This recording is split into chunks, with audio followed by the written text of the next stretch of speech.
Hello, and welcome to another live episode of Hacking with Friends. My name is Kody Kinzie. I am a security researcher at Varonis, and I am not back from the RSAC conference. I am instead staying in San Francisco for a couple of extra days to check out a couple of great hacker spaces and otherwise explore the city. I am in a little tiny hotel, and the internet is quite slow. So if I end up dropping out, well, I did my best. But anyway, I wanted to give an update from after the conference. It was a lot of fun, and I kind of didn't realize how much stuff I hadn't been to. I had been to the RSA sandbox maybe a couple years ago, and I didn't really know anyone there. But now that I've been to DEF CON a number of times, there were a lot of people that I knew there, like really cool hackers who were doing things in the village, in the sandbox, and I just didn't know. So I had the pleasure of hanging out with the people at IoT Village.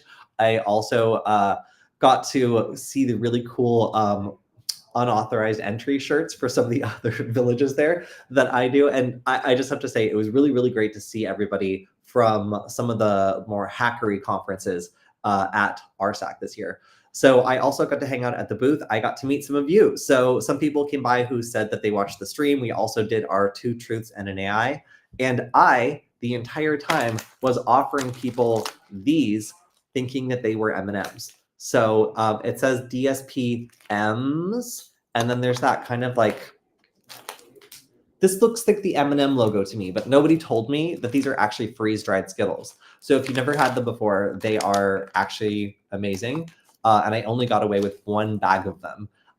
So anyway, if you end up seeing the social media from that conference, hopefully they cut out the part that says M&Ms, because I just kept saying it over and over because it made sense. And I was like, these feel really light for M&Ms though, you know? They're basically just like, I don't know how to describe them. They're just like crunchy cotton candy almost. But either way, they're delicious. And you'll see me giving them out to people who were doing our 2 truths and an AI game. Hello, everybody in the chat as well. I am, in fact, live and watching. Oh, and there's a lot of you already. Well, hello. Good to see you, James. And yes, I know I'm running late today, but I was up until 2 a.m. last night, at least, over at a hackerspace in San Francisco. So there's a lot of hackerspaces here, and I was looking around when I first landed. And of course, like a lot of people have told me to check out Noise Bridge. I know you guys, I'm going to do it. But I wanted to know, is there anything else cool? So why was I late today? Well, for one, I was sleepy from the conference and from being up very late, but mostly just the internet and this very old laptop, which is trying its best to support us all today. But I wanted to give a shout out to the hackerspace I went to, and let me see if I can pull up a video really quick. I did a little fast tour. Here we go. And let me play through it. So, okay, first, this big diamond in the window is so cool. It's all mirrored, so it kind of like bounces, like all the motion like kind of bounces around the inside, and it looks very cool.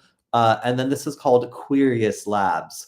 So if you're, curious, then I guess this is the place to go. But I have to say, they have a lot of stuff packed into a space with a lot of like vertical room, which they're still currently trying to figure out how to use.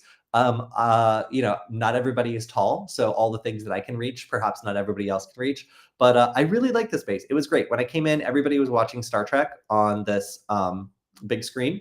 And I found it to be one of the more pleasant hacker spaces that I've been to lately. So if you're ever in San Francisco and you want to see a cool, friendly hacker space that I enjoyed my night in, then Quirious Labs would be my recommendation.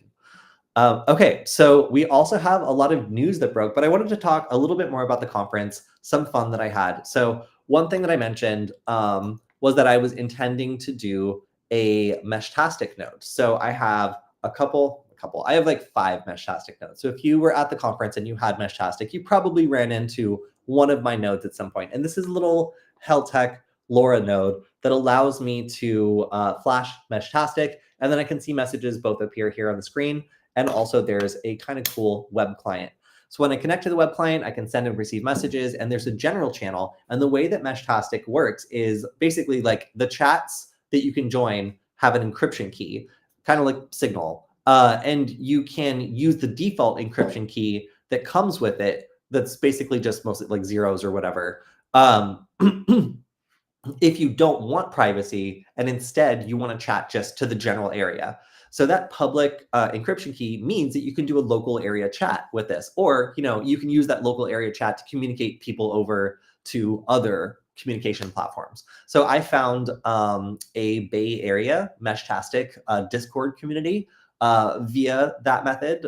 Some people's like names on Meshtastic, their node names actually refer you to like a website that like takes you to their Discord server. So I found that Meshtastic is a pretty active community. So then I was like, all right, I'm going to take this a step further. So I took one of my little e-paper modules, which has it's another health tech like LoRa module that has a really good antenna, and I put it inside the Varonis booth, and I changed it to VaronisNet. And a bunch of people came over and they're like, which one of you is running the Meshtastic node? So for getting people to come have a conversation about cool technology, to just kind of attract some people over. And also we were so close to having a meetup, but I was just too busy to really organize it this time. So if you've been looking at ways of communicating with other hackers at conferences, then this is probably my favorite. You can give someone your Meshtastic information or like add them to a Meshtastic group of your friends. Yeah, I thought it was really cool. So just at RSAC, which admittedly has like tens of thousands of people, so this is a very big conference. Just at RSAC, there was at least 7 or 8 other nodes in my area that were pinging messages around. And on the floor of RSAC, there were actually a good amount more. So I don't know. I really see this popping up more in the future and being a part of other hacker conferences. So to everybody who came by the Varonis booth and asked who was the commander of VaronisNet, that was me. I created VaronisNet. So anyway, very cool. And I enjoyed meeting everybody who came and talked to me at the booth very much. Let's see. All right, so I'll take a quick question and then we're going to go on the news. When am I going to show how to hack WPA3 using microcontrollers or other stuff? So there are some new microcontrollers coming out. Well, they've already been out, but they're about to come into more full production that allow for hacking on 5 gigahertz network. And for me, like all the techniques that currently work against 2.4 gigahertz Wi-Fi also work against 5G. And I've really been waiting for the ability to do some more Wi-Fi hacking stuff, but not necessarily WPA3, more against like 5 gigahertz network with microcontrollers. So that's probably going to be what I cover next. But after that, there are some legitimate attacks against WPA3. The problem is I haven't focused on it because not a lot of people use WPA3. And if they do, their devices are dual purpose. Like they will still happily accept WPA2 as well, and they can be attacked that way. So I don't really have to attack WPA3 very much in my like Wi-Fi hacking research because most people have a router that supports both. So if I don't want to go up against WPA3, I can just attack WPA2 instead. So all right. So anyway, I will go more over the Meshtastic stuff. I've been talking about LoRa for a while, and now I've elevated. We were talking about just the basic technology, and now talking about applications running on top of it and how cool they can be is kind of going to be the next turn of that. So we'll go into the news for now, but next week expect a little bit more of a deep dive on all the stuff you can do. Oh, are you more curious about this interesting technology I mentioned? Well, guess what? I also recently released a new video. So let me pull this up. Here it is. Okay, check it out. So I made this video. Actually, that's the wrong one. Sorry. I mean, it's the right video. It's just the wrong screen. Okay, I think this is it. I hope this is it. All right, so I made this video because I wanted to make a prototype that was able, and I'm just going to speed this up real fast. I wanted to make a prototype that was able to send a Rickroll for at least a mile. Yeah, 4 miles. So I did everything I could to whip up a fast prototype to get this working. And I was able to go to Spokane, Washington with our friends, set them up, and use this rather fast and dirty technique of slapping a LoRa module onto the back of an existing nugget. And I use CircuitPython to write a very, very simple prototype that just listens for a certain message over LoRa and executes whatever ducky script I have stored on the device when it hears it. And we did it. I actually had a problem where I wasn't able to fly the drone as far as I could get the attack signal to go. So for the next version of this video, I'm going to try to see if we can document how far it really is to, that we're able to get the signal to go, because it really is quite impressive. And I got about little over 4 miles now of range in our tests. So if you haven't checked this video out, I just released it yesterday. So yeah, that was a lot of fun, and I'm looking forward to talking more about how all the bad things you can do from a distance. Okay, let's go over to my let's go over to my least favorite story, and that is going to be the privacy nightmare that is owning a car nowadays. So I don't have a very new car, and I'm kind of fine with that now. Mostly because I read through this article on like what new car companies like have enabled by default, and it sounds like it is extremely difficult to get out of some of this privacy sharing. Sorry, my computer is absolutely freaking out. Let's see. All right. Sounds like it's trying to take off the desk, but I think we're okay for now. So let's talk about what types of information the car collects by default and why that matters. So first off, a car will collect information about your activities, where you're going, your GPS coordinates, and then also your driving habits. So let's say you're driving really fast and braking really hard. Maybe that information gets stored, and then maybe the car company has a financial incentive to sell that information to a third party who can use it for something profitable, like your insurance company. So there have been cases where people have found that their data being bought from their car has been used to raise their insurance premiums because of their driving. And that's the kind of thing that most people really don't want out there. There's also the potential for abuse. Let's say that if somebody wanted to stalk you, having the ability to access your information through some sort of data portal would be really creepy and something that most people wouldn't want. You know, your car goes with you a lot. So having that information exposed online potentially, seems like a bad idea. So how do you opt out of having this data collected if you do get a new car?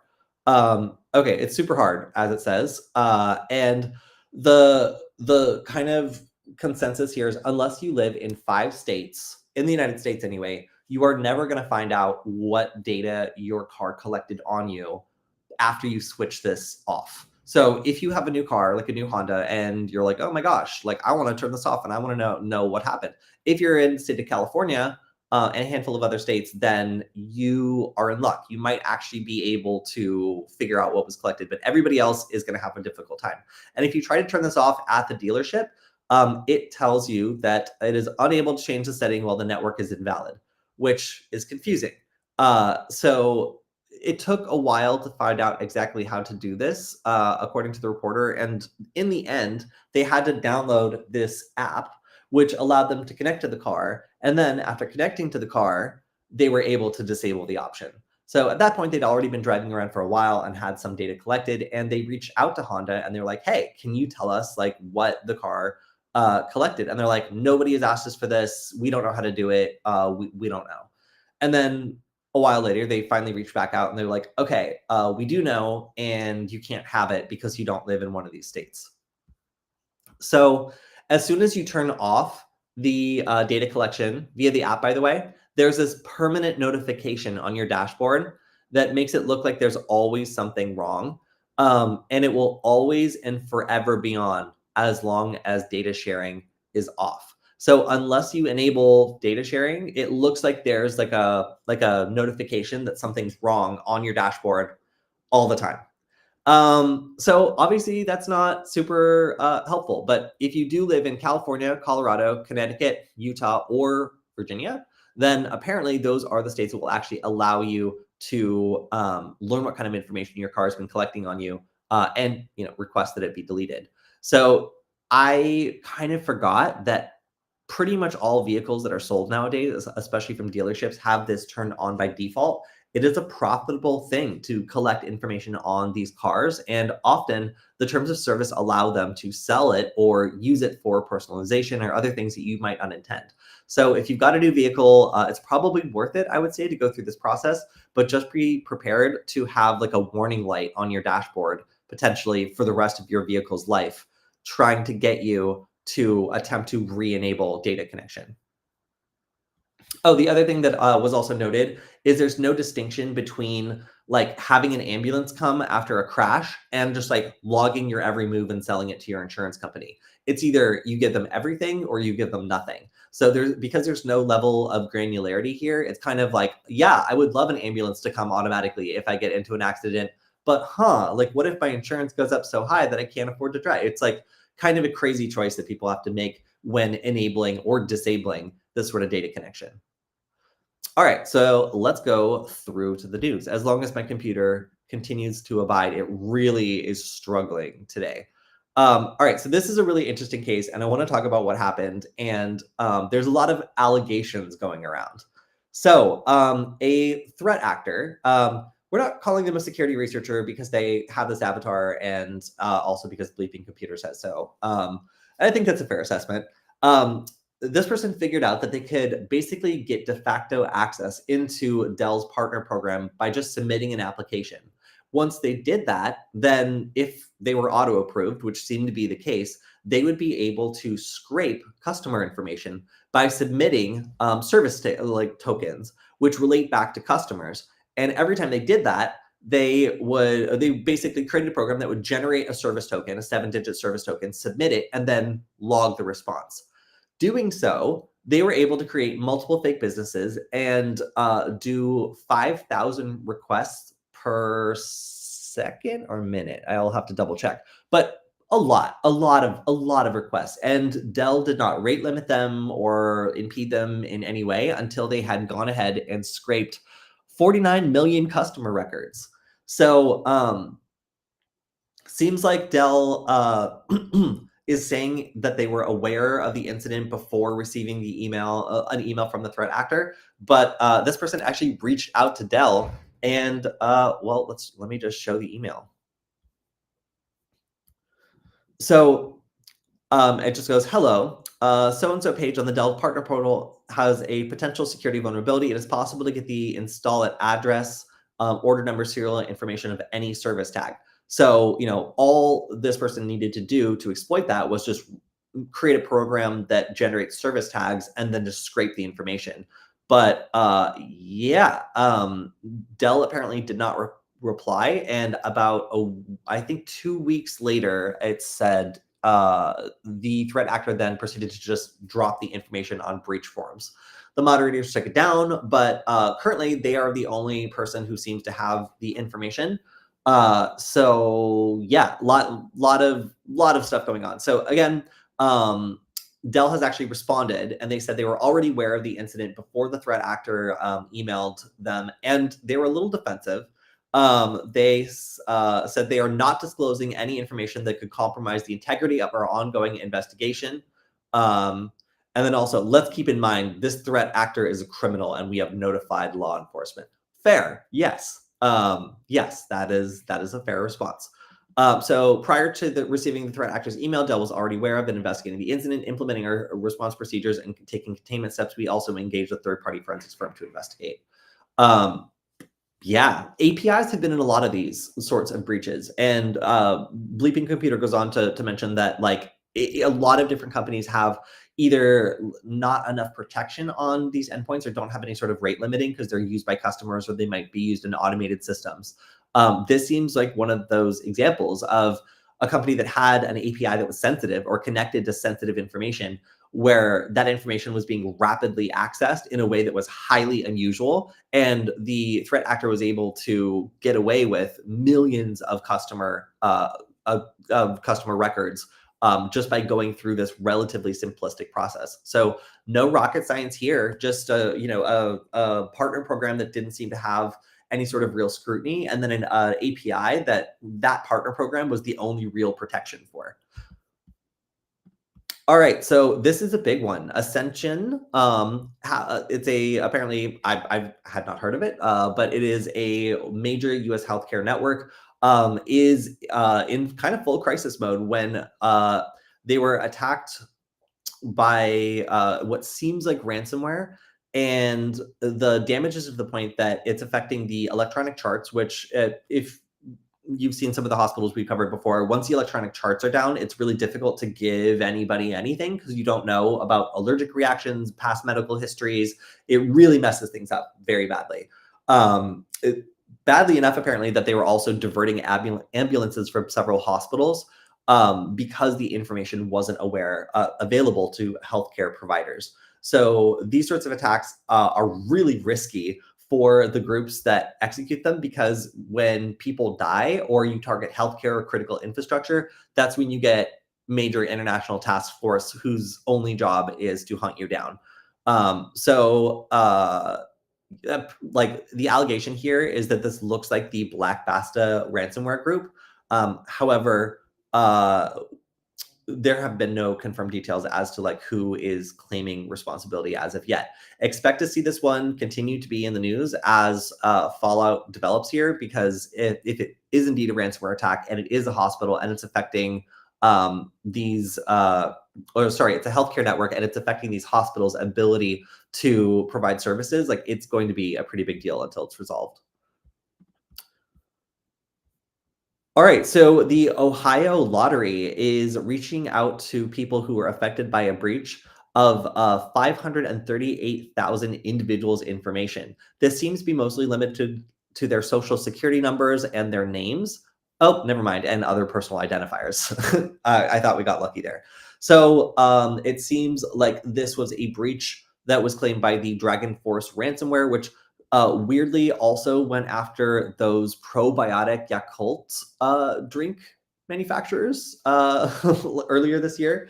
A little bit of a strange, like all over the place pattern there, but I mean, guess I'm not too surprised with that. So, of course, all the people that are affected are going to be getting free credit monitoring. However, at a certain point, like I don't know how useful it is to have this many companies just watching your credit score all the time. So, again, a lot of information, 94 gigabytes of data, and including social security information at least.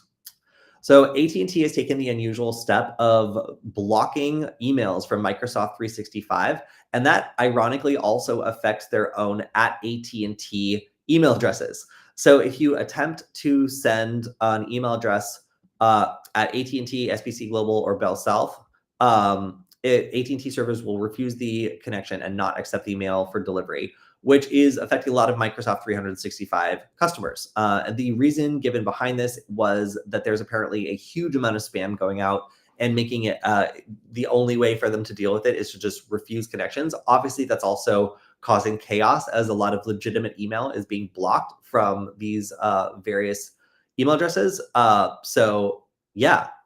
Interesting to see that severe of a reaction to spam. Although there are a couple other stories here about how threat actors are abusing basically poor security in email spoofing to make it look like a victim is talking to like a researcher or like a government official or something like that. So maybe the problem really is that bad.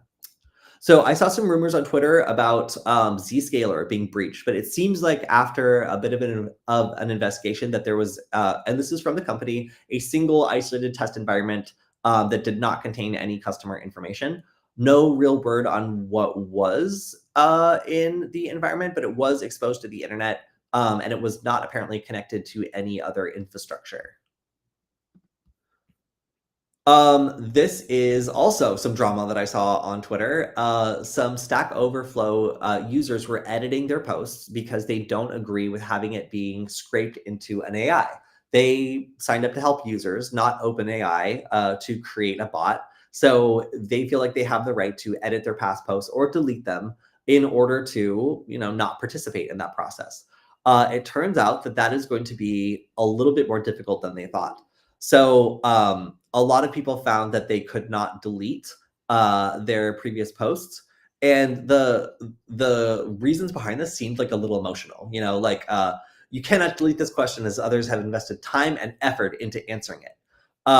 So it's not usually a good look for a company to tell users who have like volunteered to contribute stuff that they no longer own it like blatantly and that it's being sold and they have no choice. But a lot of people received emails who did this anyway, received emails talking about how they had removed or defaced content from their posts. And kind of just asserting the fact that, you know, this is now the content that they are like selling to another company, and the users who wrote it originally no longer have the right to edit it.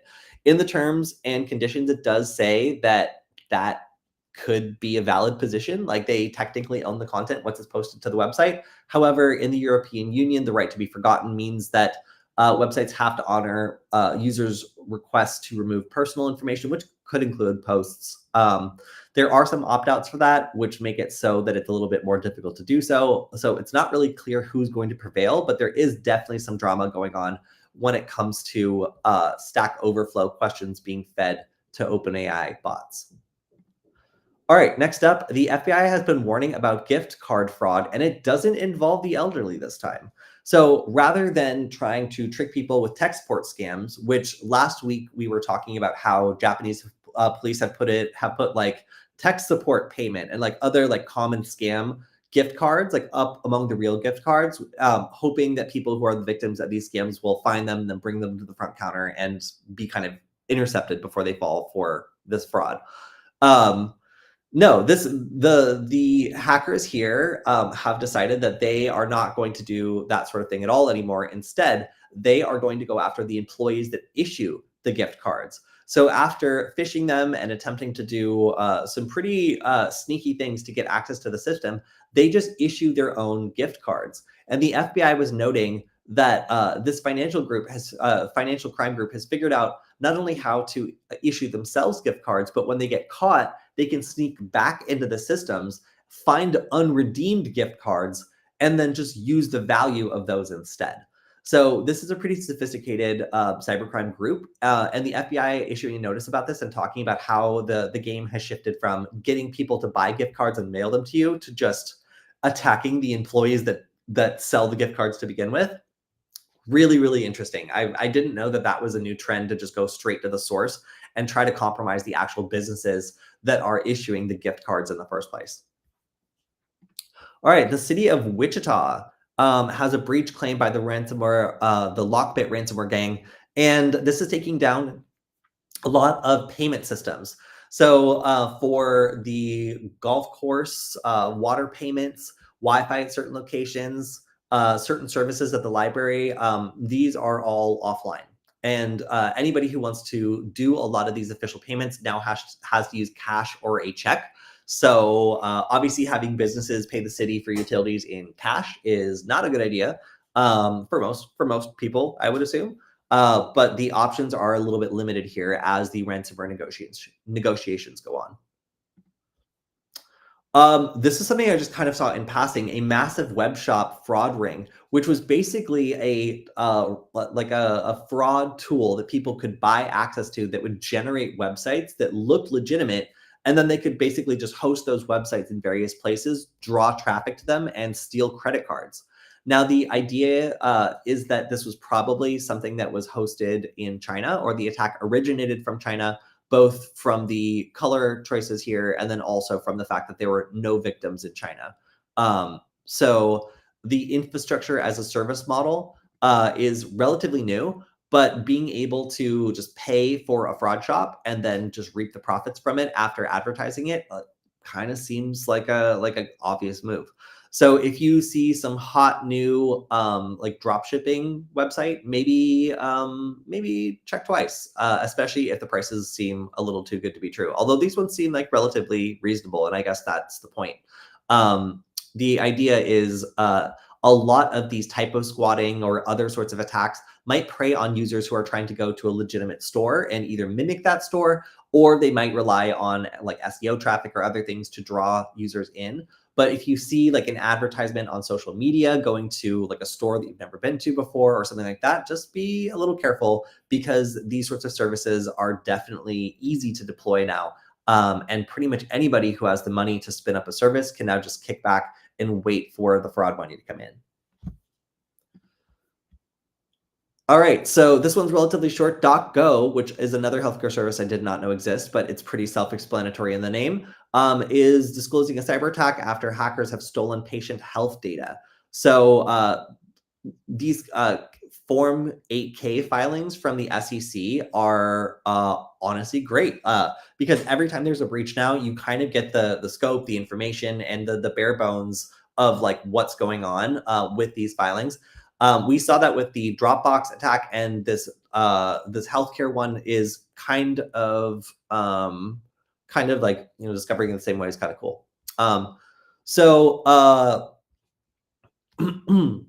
Sorry, I barely remember what information was. Oh, yes. The reason why I barely remember is because all that was said is that a limited number of healthcare records was breached. So this is apparently from the ambulance transportation business, and no other business units were compromised, but that doesn't really tell me a lot. So we're gonna have to stay tuned to this one to see what kind of information was actually breached. All right, so we have a pair of VPN attacks on this episode, and I did just a little bit of research into figuring out exactly how they work. The tunnel vision attack is something that I thought I'd heard about a while ago, and it turns out, yes, there was some research into this several years ago. But the idea here is that you can still create alternative routes for information to pass through that are not properly encrypted, or they're not sent over the VPN tunnel. And some of these options have been around for a good amount of time. One of my least favorite things in networking was learning about how much you could do by setting someone's DNS records, or by using DHCP when someone connects to a router to dictate malicious settings rather than, you know, like helpful ones. And this is one of these settings where if an attacker controls a network, so if you connect to a guest network or something and you're using a VPN, it's possible to force your traffic off of the VPN and allow an attacker to intercept it. That is obviously bad. And this completely inscrutable graph can walk you through all of the details if you're extremely interested. But the idea is that if you connect to an attacker's network, they send you a malicious route, and it's stored, you know, in your phone, then it's possible to start to see their DNS requests and potentially reroute them or do other things that should not be possible on a VPN. Yes, so if they connect to the device, if they connect their device to a network that is either controlled by an attacker or the attacker has a presence, possible scenarios would include public Wi-Fi networks, those in a coffee shop, hotels, or airports. Oh, great. Yeah,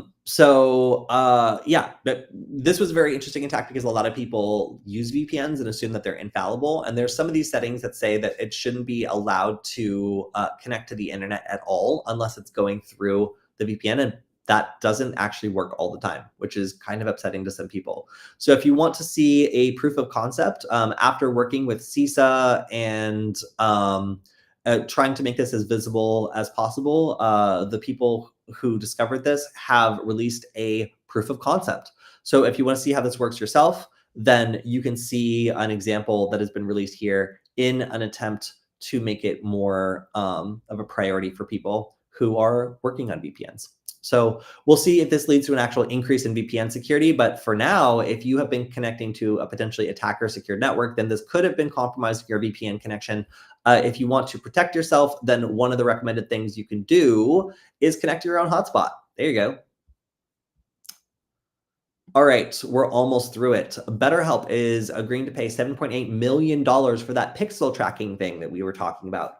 So we mentioned that many months ago, we mentioned that BetterHelp was a mental health care service that was actually transmitting sensitive information about their patients who were filling out forms and things online to their advertising partners via these tracking pixels. So because people were having incredibly sensitive medical queries and the other medical information connected to their public advertising accounts, there's all sorts of untold information about your preferences, ailments, or other things that are now being traded and sold by these companies who paid BetterHelp for access to that data. So they got in a lot of trouble for this and now are paying millions of dollars to remediate it. So another kind of lesson in the healthcare space, that if you enable some of these tracking things and they're unintentionally scooping up way more data than you intended, then it's terrible for patient privacy, and it also gets you in a lot of financial trouble. All right, more drama. So LockBit's website was seized a while ago, and this used to be the website where they did announcements and such. And now the NCA, FBI, and Europol are doing this weird parody site. So let's talk about like what the goal here is. Like they're trying to leak information about basically like cyber criminals who were involved in this group and use the same tactic that that group was using for their victims. So, LockBit would be like, oh, I'm going to drop like Dropbox's whole staff email calendar birthday list or whatever. And then they would like have it on a drop, like a countdown, and you would get billed anticipation. So now, like these like federal agencies are like trying to do the same thing. And some of them honestly seem like bangers. Like, who is LockBit sup? Like, are we going to release an indictment? But there's more. What have we learned? I'm like, okay, well, first of all, like we're not all British here. So what did we learn? What have we learned? But then more LB hackers exposed. Okay, we're back. We're doing more indictments. That's cool. What have we been doing? Sure, you can give me an update. Preventing and protecting. And then there's one on like how I should report cyber attacks. Is like, I'm going to report cyber attacks by calling the police when I am attacked. Like, I don't.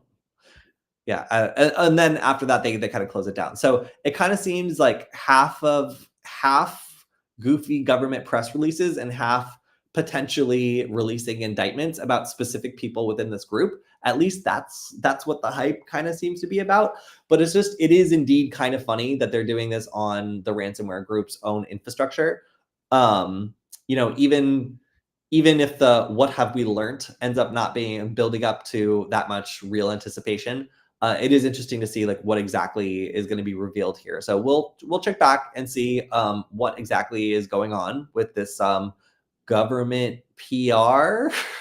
I'm not totally sure what the strategy is, but it's still intriguing, interesting seeing former attack infrastructure be turned into like this announcement platform using the same format. Someone had a vision.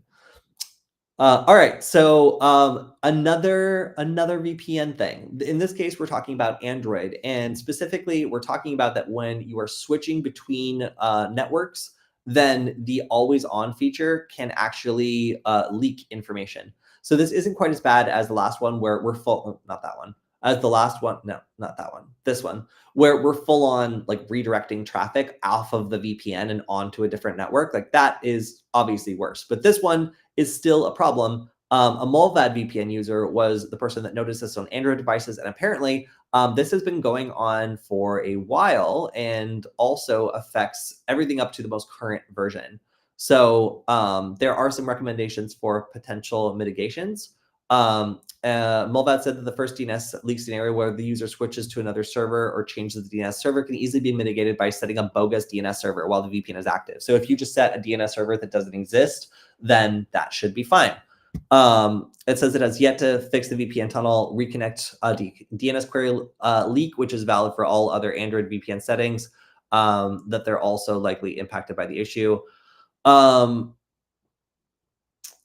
Yeah, it should be made clear that these workarounds should not be needed in any VPN app, nor is it wrong for an app to use get address info to resolve domain names. Instead, these solutions should be addressed in the OS in order to protect all Android users regardless of what apps they use. Okay, so basically, Mulvad is like, it's not us, it's the operating system. Android needs to be fixed for this. Oh, yeah, and then in October 22, Mulvad had also found that Android users' devices were also leaking DNS queries, IP addresses, DNS lookups, and HTTP traffic every time they connected to a Wi-Fi network because of connectivity checks, which I hate, by the way, which were not going through the VPN, even if the always-on VPN was toggled, which I hate, by the way. I also did see this. So yeah, back when we talked about that, it was kind of shocking to know that you could trigger this activity just by forcing someone to connect to a new Wi-Fi network. So yikes. All right, so I think we got one last one, and this is the NSA is warning of North Korean hackers exploiting weak DMARC email policies. This email thing confused me initially because of the talk about DMARC versus DPRK. I was like, there are too many acronyms here. But let me break it down. So what's happening is this whole spam thing we were seeing with AT&T, like blocking everything. There are a lot of email addresses that do not use this new DMARC standard properly to verify that the email is coming from where it says it's coming from, and also not let spam pass. So it's kind of two-sided. Like the sender needs to make sure this is enabled, and then the receiver needs to make sure that this is enforced. Now, because a lot of senders still aren't enforcing it and a lot of receivers still aren't verifying it, that allows these North Korean hackers to pretend to be journalists, like all government officials, like really anybody that they want to be. And that means that they can send these very convincing phishing emails that fail these new checks. But because so many other people are also failing these new checks, it's making it hard to catch them. So for example, if I wanted to send an email pretending to be like a journalist and their email server didn't properly enforce this, then I would be able to forge an email address and the receiver would have no way of really being able to tell that the email that I'd sent from this either fake email address or appearing to be from a real one didn't actually come from it. So it is admittedly kind of a pain to set these up for people who have not done it before, and a lot of people have been lagging on it. But it seems like threat actors are taking advantage of the chaos in this case and making it so that it is even easier for them to send these spam phishing emails. All right, and that is the news for this week. My computer is getting exceptionally hot, but I'm proud to say I think that we successfully made it through the stream. Man, we got up to 125 people on the stream. So if anybody is also in San Francisco and is going to go to the Noisebridge Hackerspace or Quirius Labs, then I will probably see you. I'm going to be heading back and getting ready for the Layer 1 conference, which is coming up later in May. So if you're going to be in the Pasadena area, I'll also see you there. And as always, if you want to support the stream, you can go to varonis.com/Kody. That's Kody. And that lets everyone know that you enjoyed the stream, you wanted to keep going, and want us to keep streaming twice a week, every week. So you might have noticed I didn't go live on Wednesday, and that is because they let us record a stream at RSAC, but they didn't let us stream the stream. So, and also the internet there was terrible. And also I was afraid that it was actually just, I don't know, Russia. So because I didn't want to connect to the conference Wi-Fi and upload anything sensitive or log into really anything, yes, we have not posted that yet. However, it was recorded and you will see it soon. So expect to see a simu-live where I will be hanging out in the chat and answering questions, but it'll be the video that we recorded at RSAC. We've got some great insights from the conference, as well as some cool other stories that we heard there. So, all right, you might have noticed Killian is gone today. He's off back to his home, but we got to hang out and do a lot of cool things. So you'll see him on our Simu-Live, I really like that term. Yes, our Simu-Live RSAC stream, which will be live, Simu-Live, later next week. So have a good weekend, everyone. If anybody's in San Francisco, then like I said, would love to see you at either Noisebridge or at Quirius Labs, and I will see everyone next week. Goodbye.